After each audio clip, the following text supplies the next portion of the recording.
Welcome to Real Life Beyond Faith, where a formerly Christian, currently atheist couple takes a deep dive into the experience of life after deconversion. This is episode 26.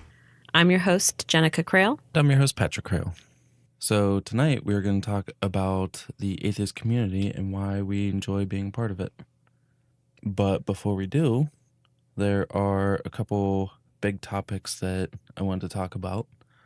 One of the stories you know about, one of them you don't know about. So we'll start with Are you talking like I know about one of them? Yes. Okay. I wasn't sure if you were talking to our listeners or me. No, you. Yeah, the one you mentioned, I have no idea what you're talking about, so it'll be surprised. But the first one, today is February 6th, 2018. Today, this afternoon, SpaceX, the company that Elon Musk started up, its space exploration company, they launched their biggest rocket yet, and actually the biggest rocket since like a couple decades ago, I think, when they sent a big satellite out into space. But this was kind of a big deal because they're going to orbit the Earth, Mars, and the Sun. Whoa. Not separately, but like all together. It's going to go around the Sun and then around Mars. And Earth is kind of in the middle there. Yay, I love learning. Yeah. But they sent a Tesla, which is another one of Elon Musk's companies, car company. He sent his own car up into outer space, and they live streamed the whole thing. And when that came on this afternoon at work, we all just like kind of like stopped working, turned it on, and watched it. It was really cool. So we got to watch it go up, and there's 3 rockets, 2 side rockets and 1 main rocket. The side ones fall off like half the way up. The big one propels the rest of it up into outer space, and then that one falls off. The cool part is those rockets, after they detach, they start falling. There's like little thrusters that flip it to go back in the direction they just came, and then they get like thrusted back to where they came from. And these rockets came back and landed on these 2 pads that they had marked out, and they come straight down and land perfectly, like simultaneously. You know why? Why? Science, bitch. Yeah. Yeah. And then the big one, after that one falls off, did the same thing and landed on a ship out in the ocean. Oh my God. Yeah. That's so cool. You know what? I have a big, awkward, silly crush on science. I wouldn't say awkward. Oh, it's awkward. In all the right ways. I love science so much. It's my boo. Yeah, me too. Yeah. That's pretty epic. Good story. Yeah. But yeah, this car, like, it's out in the open. Like, I thought it was going to be in the space pod, like, throughout the journey. It's just out there in space? It's attached to, like, a smaller rocket, and, like, there's cameras and, like, tracking devices. Is there a point to it? Yeah, they're going to track it and learn about space and Mars. And I'm not sure if and how long we will be able to see updates. They have cameras on the car. So the car is just like traveling through outer space. They have a dummy in the driver's seat. But as of now, like, they have updates of pictures and like video feed of this car. That's And cool. it looks fake, but it also looks really cool because you can see like Earth in the background. It's really cool. That's amazing. So yeah, we were all excited about that at work today and didn't get anything done for a little bit. But this other story that I found out about today, you ready for this? No. I don't know if I'm ready. It's about Doritos. Okay. How bad could Doritos be, right? Pretty bad for you. Well, yeah. So one of their new marketing tactics, get this, they are marketing Doritos specifically made for women. What? Yeah. And you know why? Why? Or I guess how? They're making them smaller. They're making them less loud and crunchy. And they're making the flavor dust like not as prominent. Like the flavor is supposed to still be there, but less dust Less gets on your fingers. mess. Yeah. Yeah. Oh, and here's the kicker. Smaller bags so that you can fit them in your purse. Now, if that isn't sexist. Wow, that is just great. Who came up with that? What were they thinking? They clearly did not have any women in this meeting. No. Or if they did, it was like Michelle Bachmann material women. Yeah. Like, holy crap. Are you serious right now? Yeah. And as you can imagine, Twitter just blew up on it. Yeah. Oh, they learned their lesson real quick, I'm sure. Yeah. So I would be surprised if they even follow through with it. Oh. After all the backlash they've gotten. If they do, they're insane. That's ridiculous. I know already that it would be an epic fail. Yeah. Like, women can't handle regular Doritos. Yeah. Seriously. Let's make them more dainty. Yeah. For the precious, dainty little women. We wouldn't want our women getting messy. We're Right. supposed to be beautiful and perfect. Ugh. Not to mention you can fit it in your purse and I'm just going to take rub it wherever. Doritos all over my face. And post it online. Like, this is how I like to eat my Doritos. Not that I eat Doritos in the first place, but Right. So, yeah. Those were the two big that's stories ridiculous. of the day. I'm sure there's I like more. your first story better. Yeah. The SpaceX story was pretty sweet. It was really cool to watch. Mm-hmm. Yeah. I bet so. I did not watch it. Mm-hmm. I was driving. That would be a bad idea. Yeah. But Seemed I posted like it some was pictures pretty about cool. it. I took some screenshots. And I did look posted at your them. pictures while I was driving. I wouldn't advise it, but I was pretty stoked. Yeah. All right. So like I said, tonight we're going to talk about why we enjoy being part of the atheist community and what are some redeeming qualities about it. But we will get to that after this break. Hey there. If you like what we're doing and want to support us, you can head over to patreon.com/reallifebeyondfaith and become a patron for as little as $1 per episode.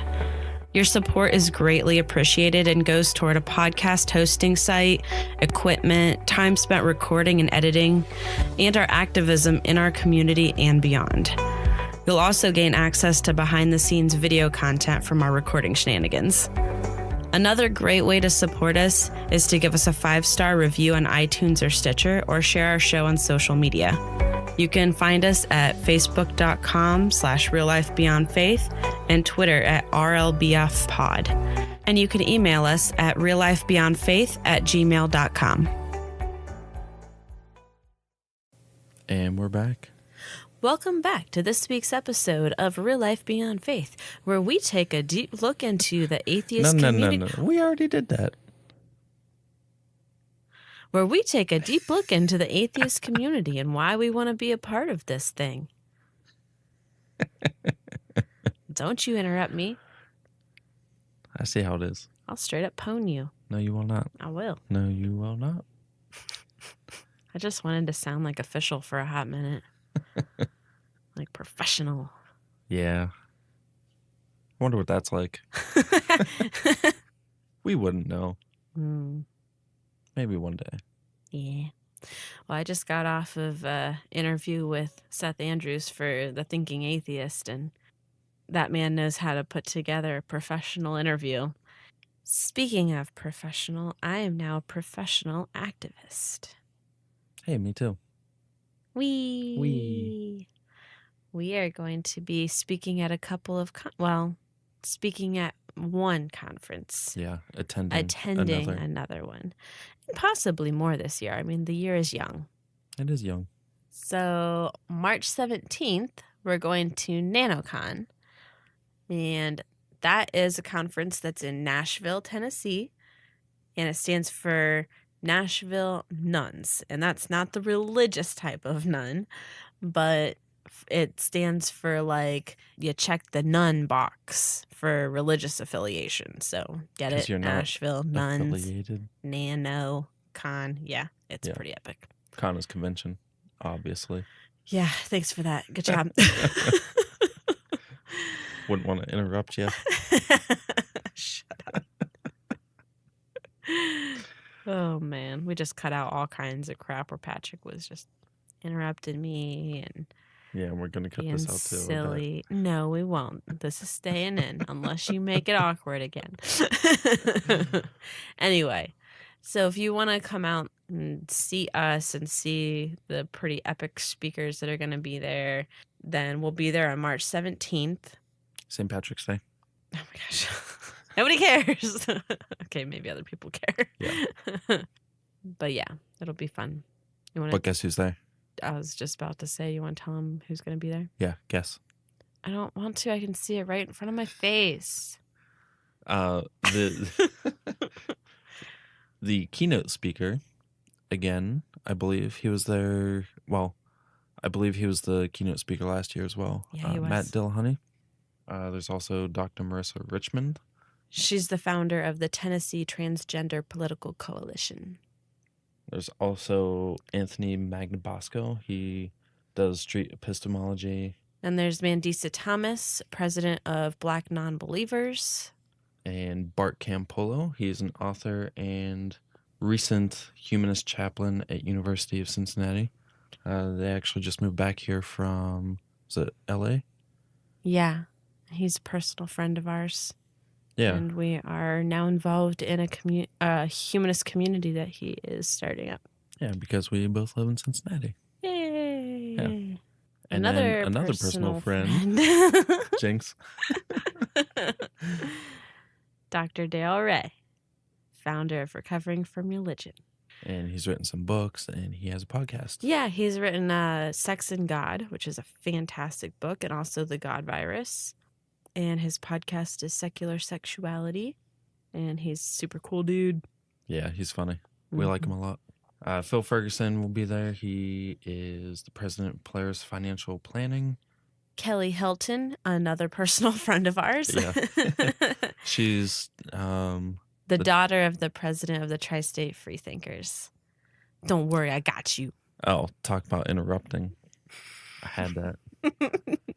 And then there's going to be Fernando Alcantar, who is an author, educator, gaytheist, and immigrant advocate. And then, of course, Gail Jordan will be there. She's the executive director of Recovering from Religion and also a lawyer. And also from Nashville. Yeah. And also super awesome. And also a personal friend. Yeah. Yeah, we know a bunch of people going to this one. Yeah. Mandisa Thomas actually is a personal friend as well. Yeah. So basically, we're just going to hang out with a bunch of our friends. And we're going to be on the and podcast we're going to be speaking. Panel. Yeah. Yeah. So if you're going to go, come check out the podcast panel. We will be there with some other podcast people. Indeed. It's going to be a joyous occasion. I'm pretty stoked. Yeah. I love atheist conferences. Oh, that's what this episode is going to be about. Hey. Hey. Imagine that. Yeah. But like the big reason that I love these conferences is because it's like one of the few opportunities during your busy life and year that you get to actually like get together with a bunch of people who are like-minded on like probably most things. Like, of course, we're going to have disagreements on, you know, a thing here and there, but we agree that we don't believe in a higher power or in religion, and we can come together and have that commonality. And a lot of times that agreement on, you know, the God question, the religion question, informs our conclusions on other things as well. And a lot of times those things line up together too. So you're just surrounded by all these people who have similar values to you, who want separation of church and state, who want, you know, people to be free from the bondage of religion and the, you know, the damage that can be caused by that. You hear amazing speakers. You get to learn new things about science and skepticism and atheism, and all while being surrounded by a bunch of your friends and, you know, drinking if you enjoy drinking. And it's a lot of fun. And last year it was a church too. Yeah, I think it was at a Unitarian Universalist church. Actually, I think no, it was a Presbyterian. Yeah. Or Methodist. something like that. It was Yeah. more on the liberal end of things. Right. But yeah, sometimes like that's the best place to have a conference, really, because it's a good venue. Yeah. I was going to add too, if you happen to be a new atheist, these are good things to go to find like-minded individuals that you can like relate to and become friends with. Because we've done that with several of these conferences we've been to. We've made a bunch of friends. Yeah. And, it's always fun to make friends in your local area. But even like, I don't think I've gone to a single conference in our local area. It's always been Yeah. like traveling somewhere else.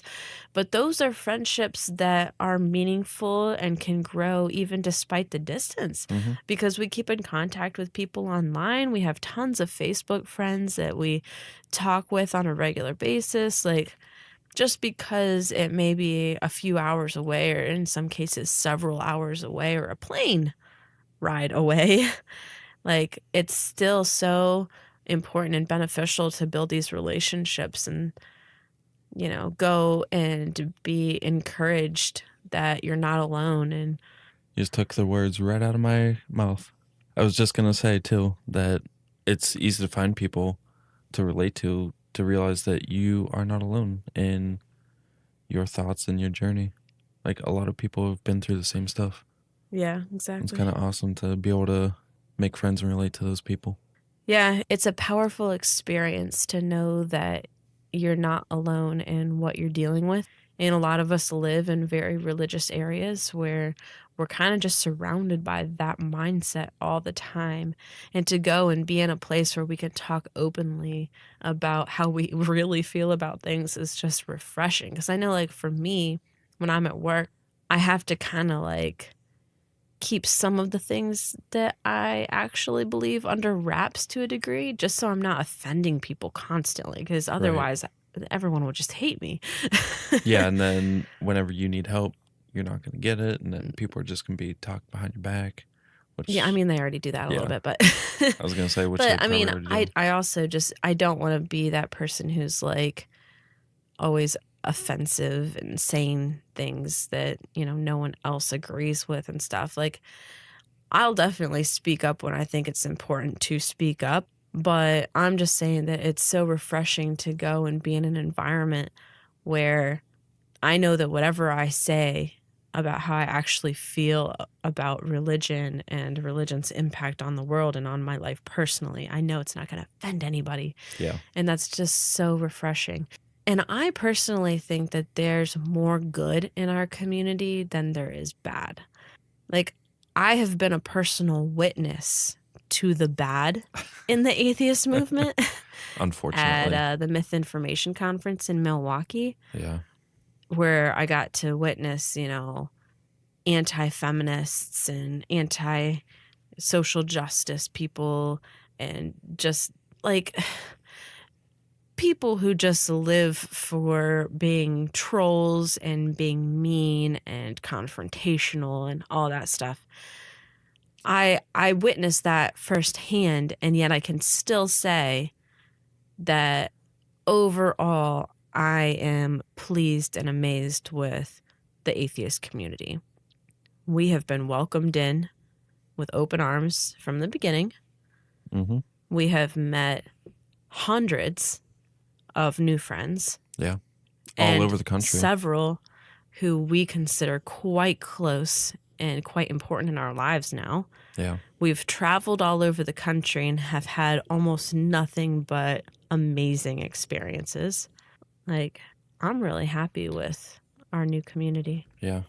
It seems like wherever we go, like we can usually find someone that we know in that area and get together with them and hang out. Yeah, that's always really nice. Or, if we don't know very many people at the place, we make new friends. Can just sit down and talk over some beers and make friends. And yeah, it's a pretty cool experience. Yeah. I mean, there was one conference we went to. It was more of a celebration for the inciting incident celebration, the 100th episode. Yeah, we went there and we didn't even have a hotel room, but we ended up like being able to find someone that would let us stay in the room. we were actually, someone was going to let us use their room because they weren't going to stay there, which happened to be Eli Bosnick. And the hotel, I guess, wasn't pleased with the reservation setup. And they were like, yeah, that room is not available anymore. So good luck. Yeah, it was kind of frustrating because, well, it was my fault. I waited till the last minute to try to find a hotel. I didn't think that I would have a problem, but it turns out that like the whole city was booked. It was ridiculous. Like I was looking everywhere for a hotel room and nothing was available, even the expensive stuff. And so I messaged Andrew Torres and I'm like, dude, we're going to have to sleep in our car. Like I can't find a hotel room. Is there any way we could just like Sleep crash on the floor of your hotel? He's like, oh no, we'll make sure that you're like set up, that you've got something. Yeah. So we ended up crashing in Thomas Smith's hotel room, but it was so funny. Like you can, I don't know, like in our experience, you can pretty much rely on people to take care of you and to like be kind and caring. Yeah, it's kind of crazy. Well, not really crazy, but like shifting from the Christian community to the atheist community. In some ways, the atheist community is more welcoming and supportive than the Christian community was. I would say so because there are far fewer things that atheists will judge you on. Like, you can be transgender, you can be gay, like, you know, all of these things that Christians tend to disagree with and therefore judge you on and therefore ostracize you for. In my experience with the conferences that I've been involved with, except for Mythicist Milwaukee, like people of all types are welcomed there. Mm-hmm. And I know that there are exceptions. Don't email me and yell at me for the exceptions. I know there are exceptions. Yeah. I'm not naive in that way. Like I do realize that, there are still struggles with, acceptance and equality and stuff. But I feel like we're moving towards, bettering ourselves in that way. And like seeing the lineup for a lot of the conferences this year, I'm seeing a lot of diversity, and it's so exciting because I know that we as an atheist community are focusing on that because we know it's important. Yeah, you don't see that kind of diversity in religious communities where having a gaytheist immigrant come speak. Yeah, can you imagine? Yeah, the leader of Black non-believers. Like, there's a transgender woman is speaking at NaNoCon, the Tennessee Transgender Political Coalition founder, Dr. Marissa Richmond. Like, none of these people would be accepted. The only people who would be acceptable to speak at a Christian conference would be the old white guys. Like, not even white women. You know what I'm saying? Yeah. Well, I mean, maybe some black men too. Yeah. But I don't think they're that exclusive. It's all men. Almost always. Because women are not supposed to teach. Yeah. Women are allowed to teach other women or children. Well, it depends on how progressive the community is. Yeah, we're going off on a tangent. But anyways, there's plenty of diversity and welcoming people in the atheist community that if you feel out of place in a lot of groups, we have found that this is a good home for a lot of different people. We've met a lot of people coming from a lot of different backgrounds. Yeah. And you can they're welcomed with open arms. Yeah, and you can pretty much find a group for just about any niche in the atheist community. There are a lot of even closed or private groups where you can talk openly about your feels. Mm-hmm. And we're a part of a few of those, and it's nice. It's refreshing, and it's got its problems, it's got its ups and downs, but overall I feel like it's a good place Yeah, I agree. to be yourself. Yep.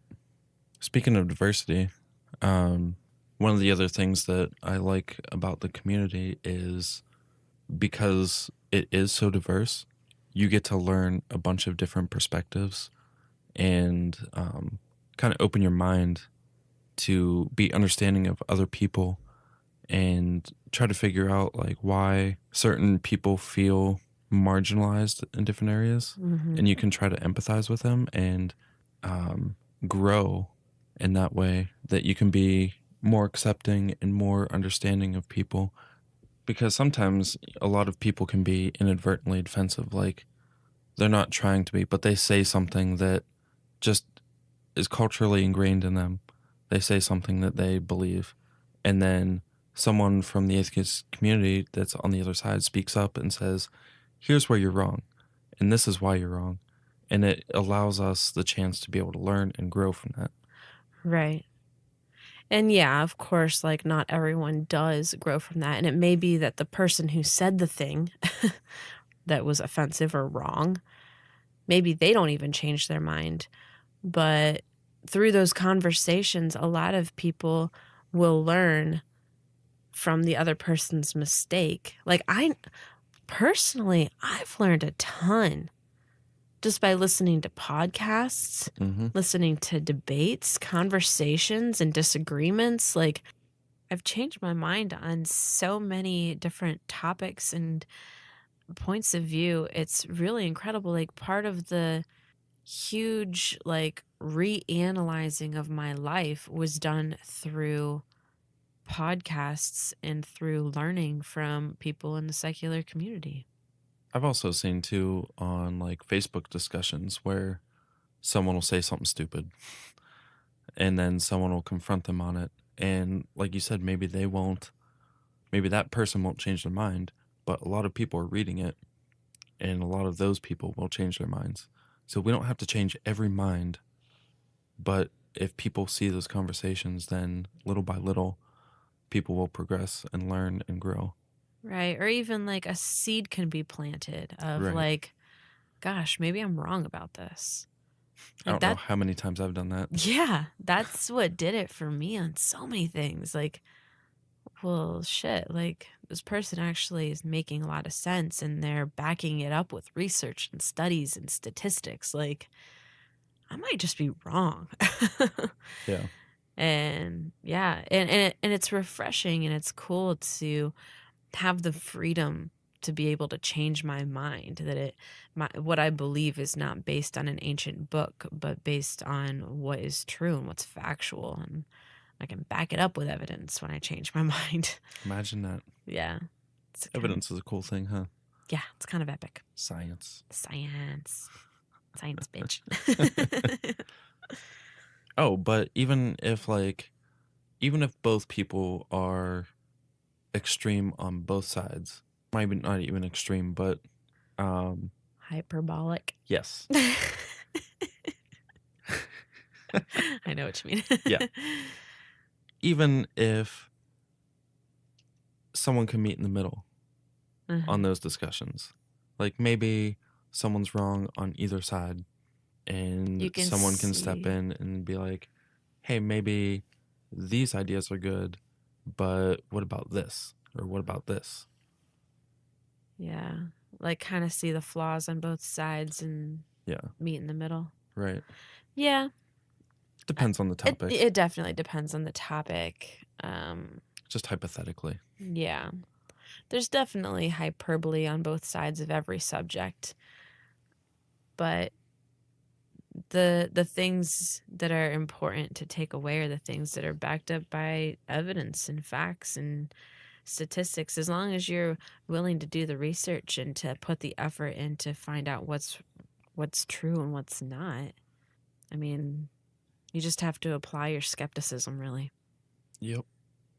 So the other conference that's happening this year is the Brew City Benefit, and that's going to be in Milwaukee on April 7th.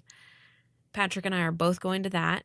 We were actually invited as special guests because I went to the Myth Information Conference. They want me to come back and actually be a part of something good. Yeah, and last last week we interviewed the guy who was putting it on or trying to organize it. Yeah, Joe Magestro from last week's episode, the ex-cult member. He's the one who is involved in the secular community in Milwaukee, and he's putting this on, and it's to benefit sexual assault victims. So we're really looking forward to that. It should be a really good conference with, I mean, it's going to have some great speakers. Yeah. Seth Andrews. Well, Seth isn't speaking, but he'll be there. No, he's not speaking. Yeah. Callie Wright. Callie's going to be there. Alex Jules. I believe Mandisa's going to be there. We should probably bring up the list. Aaron Raw and Lalandra Raw, or Lalandra. I'm not sure how you pronounce that. I think it's Lalandra. Thomas Smith will be back to Milwaukee for something good that won't ruin his day. The only thing is, this benefit's not going to be able to happen unless they can raise some more money. Right now, their goal is $8,000 on IndieGogo, and they're at a little over $2,000. So we really need to make a push on this and make sure that this happens. I mean, the guys from Mythicist Milwaukee were able to raise $20,000 after the conference didn't make enough money from all of the, the crappy people who came out to cheer for sexual harassment tweets. So I think we can probably handle this $8,000. So let's try to give them a boost and try to help this thing happen. Yeah, for something good. If you're able to. And I mean, it doesn't have to be like a big chunk of money. It can be like $5, $1, like whatever you can help with. It goes to something really good that's going to benefit sexual assault victims. And if you want to look into the organization that it is helping, or the charity, it's called RAINN, RAINN. Mm-hmm. And that's the Rape, Abuse, and Incest National Network. Yeah, so you can check it out. It's Help the Brew City Benefit on IndieGogo, and we'll put the link in the description. Yeah. Of this episode. And it's also on last week's too. Yes. And it's on my Facebook page. And we'll put it on the Real Life Beyond Faith Facebook page too. Yeah. And we'll also shove it in your face. But seriously, you guys should back this up because it's a good cause and a good lineup. Yeah. And I just got off of a Skype interview call with Seth Andrews and a few other people promoting it. So there will also be a video by Seth about it. So check it out on The Thinking Atheist. So personally, for me, one of my favorite things about the atheist community is that it allows us the organization we need to do activism and to do it well. Like, if we're all involved in this and working together on, making the world a better place by reducing the amount of religion that's in it, then we are more equipped and, gathered together already to do things like to actually be active and to make a difference for real, not just hope that there's a difference that's going to come. Am I making any sense? Like, yeah, with the support of the community, like when there's a good cause, a lot of people can rally for that cause to give support to it. Is that kind of where you're heading? Like, if we're already gathering together to talk about topics that are important to us, mm-hmm. then it's only one step further to actually go out there and do something about it, is what I'm saying. Right. So, like, we're getting together at a pub. We're talking about how religion sucks. We're talking about the freedom and the fun that comes along with being an atheist or agnostic and, losing those chains and the shame and the guilt and all that stuff. It's only one step past that, I feel like, where we're like, okay, what do we want to do about it? And then we go out there and we, start up humanist conferences and, mm-hmm. Lobby our government. And all of these things that are so important to make change. If we're already getting together, we're already building relationships, we're already gathering, then we can also go out and raise money for charities. We can help the poor. We can, like the Tri-State Freethinkers. We do everything. We're not just a bunch of atheists sitting around bitching about religion. You're actually doing We something are about it. activists. We do community service out the butt. Like we do like 2 community service projects per week. Yeah, on that's a lot. average. Yeah. Educational events, social events. Like we're not just sitting on our asses. We're gathering and we're doing stuff. And that's what I love so much about this atheist community. And this, these relationships we've formed are not just for us. It's For the greater good. Our chance to get involved with something that's making an impact. Yeah. And these people are usually pretty progressive and supportive in you to be like, yeah, that's a good idea. We should do something about it. Mm-hmm. And then figure it out. Yeah, and a lot of times they'll throw money at you. Yeah. Like literally. Hey, you want to you want to do this thing? Like, well, let's set up a GoFundMe and raise money for you. I mean, that has happened several times. I mean, people support our podcast. All we're doing is talking about stuff and people are supporting us. So, there are times when I know it's tempting to just be like, you know what, screw it. I don't want to be a part of this anymore. Like there's, infighting going on here. There's drama over here. What do we even have a community for anyway? All we do is not believe in God. And, I've heard all the arguments and I get it. Like there are definitely the downsides, but that's because we're humans and humans can be shitty at times. But as I was saying before, I think that there's a lot more good in this community than there is bad. And you and I, Patrick, have seen so much good. Oh, yeah. Like it way, way outweighs the bad that we've seen. Yeah. So. And we've been able to see firsthand some of the effects and benefits that people have seen from this community. Absolutely. So I would say if you're on the fence and you're trying to decide whether you want to be a part of it or if you want to just back away, obviously that's your decision to make. But our encouragement to you would be to find the right people and to get involved in the right things and the right organizations. And if you need help in figuring out where that could be or how you could get involved, you can reach out to us. You can reach out to Recovering from Religion. You can, contact their helpline. Their helpline is on recoveringfromreligion.org. Or you can do like a chat with somebody from that organization as well. And they can point you to resources and groups in your area where you can get plugged in and get involved, because it feels so good to be surrounded by people who get it, Yeah. I mean, especially, at least for me, leaving the church community felt like all of a sudden we didn't have anybody to fall back on. But if you get involved in a skeptic community, an atheist community, then you have people to help support you. You have people to fall back on, people who care about you. Someone who's going to be like, hey, I haven't seen you in a while. You doing okay? Or how can I help? Stuff like that.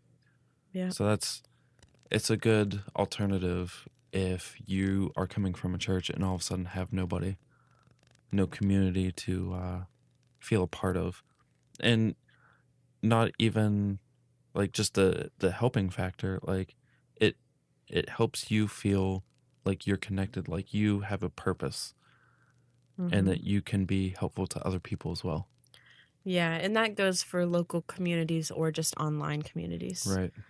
There are lots of online communities. I know it's not quite the same, but in a lot of ways it's even more intimate depending on the group. depending on like how like close knit and such. Like Patrick and I, we are involved in a Facebook group. It's not necessarily an atheist one, but there are a lot of secular people in it.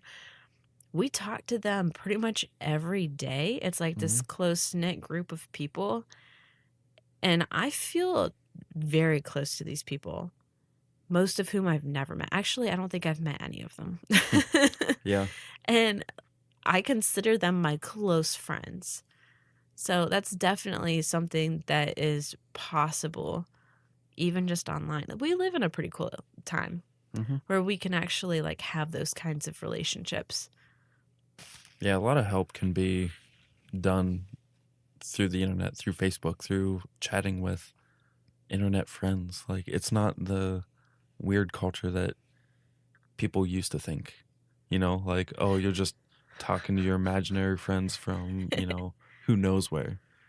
No, Yeah. you can actually like build friendships and relationships long distance. Yeah, and we know that firsthand because there have been several conferences where we've shown up only knowing these people online, and then we meet them in person, and it's like we're just picking up our relationship from where it left off, like online. Yeah. Like, no need for introductions. I know who you are. Right. Like, just walk up and give you a hug. Yeah, not It's even really cool. conferences, but even like hangouts at people's houses that we've never met in person. Yeah. Like, we know them from online, and we just show went up. and It's like, stay at their house. hey guys, Yeah. we're here. And it feels so normal. Yeah. It's pretty cool. Yeah, definitely. And a lot of those people that we've met, a lot of the people at our groups and stuff are introverts too. So, I mean, you might have the excuse, well, I'm an introvert. Like, I don't really want to get involved in these kinds of things. You know, even a lot of our friends who are introverts still need people in their lives, still need some sort of community and support. And a great way to do it is online because you can pick and choose when you get involved or when you want to talk and when you don't. I get it. Yeah. Me too. So yeah, we would recommend getting involved or finding a community, a local one, or Facebook. It's helped us a lot, Agreed. even through the bad. There's ups and downs, but like you said, there's more ups than downs, and it makes it worth it. Well, I think that'll wrap it up for this episode, but before we go, let's thank our patrons. All right, we're going to thank our top patrons, but before we do, we'd like to thank our most recent patrons from the new year. We have Jonathan Cornwell and Steve Heathen Chin. Thank you guys so much for your support. We appreciate it. Happy New Year. And then we have our top patrons. If you pledge $5 or above, you get a plug at the end of our show. You can every week. Yes, every week. And you can tell us anything you want us to plug for you, whether it be your podcast, a book, a project that you're involved with. So first, we would like to thank Rich Kemp. He wants us to plug Recovering from Religion. Which we kind of already did. Yeah. But it's recoveringfromreligion.org, and we already explained what they do. Yeah, lots of resources, people you can talk to. Check them out. We also want to thank Christopher Powell. He wants us to plug Tri-State Freethinkers. Again, we've already talked about them in this episode, but they're a large atheist community in the tri-state area of Ohio, Kentucky, and Indiana, and we are also a part of it. We'd also like to thank Marissa Alexa McCool for her continued support of our podcast and for being an amazing friend. Marissa would like us to plug Inciting Incident and The Sister Getting Out of Hand. Inciting Incident is, I think, her main podcast. It's a great podcast. She's had on a lot of awesome people from the atheist community. So if you want to get like a taste of what the community is like and hear from some of the best voices in our community, her podcast is the one to check out, Inciting Incident, because you can hear from a lot of really great people. The other one, The Sister Getting Out of Hand, is specifically geared towards transgender people, in case you can't tell by the title. But I mean, I personally listen to it and learn a lot through it, really. Like, mainly learn what not to do, like how not to say things and how not to interact with transgender people. And it's really informative. It helps me realize like where I'm getting out of hand and how I can change those behaviors and those mindsets. So it's one of those things that we were talking about before, where like I just listen to people and can change my mind on things, or like, you know, change the way I look at certain situations. And it's been really neat to kind of like step back and analyze the way that I look at things. And then we'd also like to thank Thomas Smith of Serious Inquiries Only. Serious Inquiries Only is a podcast where Thomas takes a critical thinking look at subjects such as science, religion, politics, the news, anything that's interesting or worth talking about, and he brings on awesome guests to talk about those subjects. And then aside from people who have plugs, we also have people at the $5 or above level who just donate because they're kind and they don't have anything to plug, but they just want to support us, and we appreciate them so much too. Those people are Mark Ramsey, Justin Krebs, and Joseph Rakowski. Thanks, guys. You guys really make this happen. We appreciate you. I know we say it every week, but it's true every single week. So keep being awesome. That'll wrap it up for this week, and we hope to catch you next time. But in the meantime, keep it real.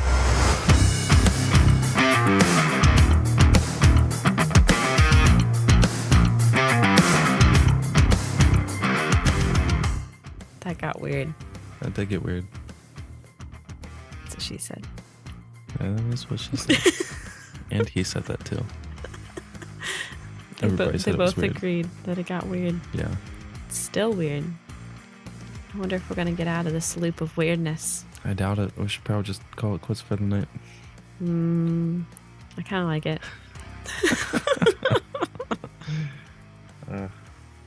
So what's up? Happy February. This is now February. This is dumb. Stop it. You're keeping us in the loop of weird. Stop asking what's up. They can't respond. Well, we're cutting some of that. Oh, for fuck's sake. Well, we're definitely cutting the arguing.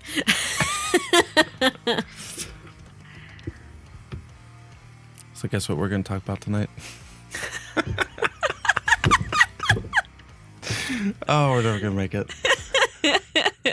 Well, I know what we're talking about tomorrow night at the Tri-State Freethinkers meeting. Can we talk about that?